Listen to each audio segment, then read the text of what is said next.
Hola, somos Cristina Luque, David Escribano, Maite Ruiz, Ana Belén López Henares y Francisco David Ruiz.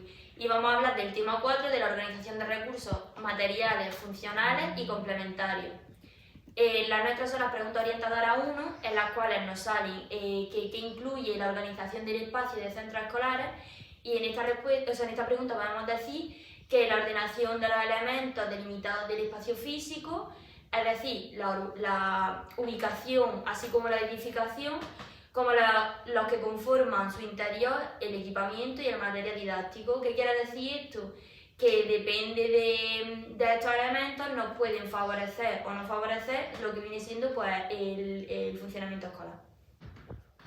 La segunda pregunta es cuáles son las variables que determinan el espacio escolar según Antonio Guérin, 1998. Con esto encontramos dos, las sociales y las económicas.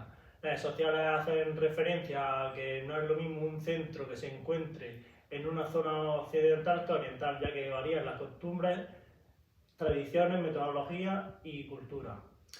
Y con respecto a la económica, pues la construcción de un centro escolar debe elaborarse en función de su presupuesto y las posibilidades económicas tanto de él como de las familias que participan en él.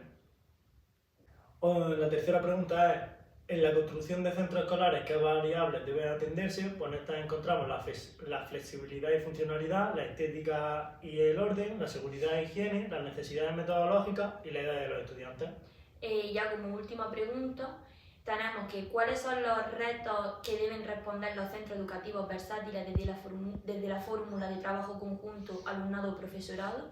En ella podemos encontrar unas 6, pero voy a destacar las 3 que yo veo más importantes, que serían la enseñanza en equipo versus el profesorado autosuficiente, una metodología dirigida a la enseñanza individualizada versus la metodología dirigida a la enseñanza colectiva. Y por último, la evaluación continua versus los controles evolutivos discontinuos. Y ahora a continuación va a seguir Maite Ruiz con las preguntas orientadoras 2. Bueno, ahora vamos a pasar a las preguntas orientadoras 2. Una de ellas es cómo debe estar dispuesto el mobiliario y la organización de clase. En primer lugar, tiene que ser un acceso fácil y directo, exposición permanente de la actividad en clase y, por último, la libre expresión y participación. Todo esto va en función de diferentes pautas, como son las características del edificio, las buenas condiciones físicas, estéticas y pedagógicas y las características de cada etapa educativa. Por otro lado, otra de las preguntas es ¿qué entendemos por material didáctico? Entendemos por material didáctico cualquier objeto susceptible de utilización como medio para aprender algo o como instrumento para el desarrollo de alguna función de enseñanza. Otra de las preguntas son cuáles son los requisitos que debe cumplir el material didáctico. Debe ser motivador, ya que debe captar el interés y la atención del alumnado, adecuados física y psíquicamente, debe ser simple, bien seleccionado y creativo.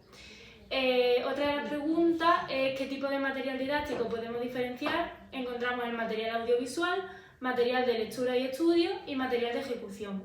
Y por último, ¿qué condiciones podemos encontrar en dotación de material didáctico? Encontramos la dificultad en la gestión de recursos, el coste económico y la insuficiencia en la inversión de formación. Bueno, pues ahora pasamos a las preguntas orientadoras 3. La primera nos pregunta a qué nos referimos con los recursos funcionales. Estos son aquellos aspectos que posibilitan y regulan el funcionamiento de los centros docentes, haciendo alusión a presupuestos, normativas y administración pública, siendo por ejemplo el tiempo un recurso funcional por excelencia. La siguiente pregunta nos dice ¿qué ejemplos de la vida cotidiana del centro demuestran que el marco temporal limita la actividad del centro educativo?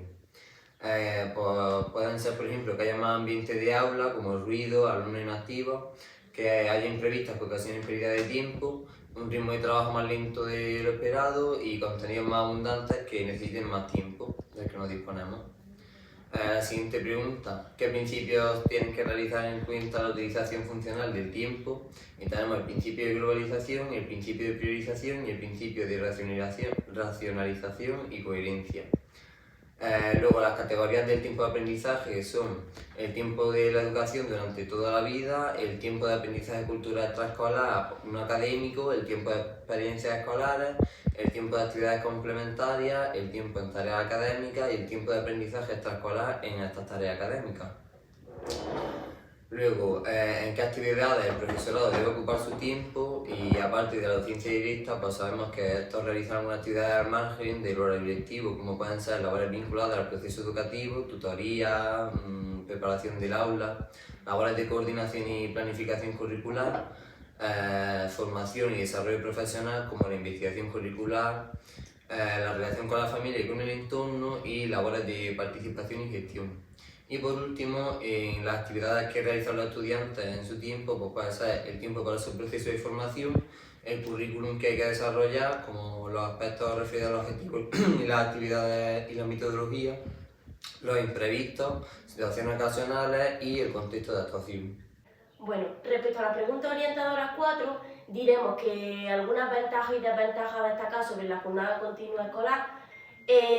Algunas de las ventajas pueden ser que facilita la realización de actividades de larga duración, que concentra el tiempo escolar y el aumento del tiempo libre y que permite concertar horas de trabajo del profesorado. Algunos inconvenientes pueden ser que no se aprovechan los posibles rendimientos de la tarde, que se generan ausencias por el exceso de horas seguidas y por último que transcurre más tiempo entre la entrada del centro y la comida. La siguiente pregunta nos dice que si estamos de acuerdo con tener una jornada escolar continua. Bueno, pues bajo nuestro punto de vista, este tipo de jornada escolar tiene muchos beneficios, ya que permite tener vida fuera del colegio, pasar tiempo con la familia, hacer los apuntes más tranquilos, asistir a clases extraescolares, estudiar, etc. Además, nos ayuda a tener un horario estructurado y a seguir una rutina. Y la última pregunta, ¿qué jornada creéis más conveniente para los profesores y para los estudiantes? Bueno, pues creemos que la jornada más conveniente sería una jornada continua de 9 a 2, con un primer descanso de 20 minutos y después con un segundo descanso de 10 minutos. De modo que las clases tendrán una duración de 45 minutos.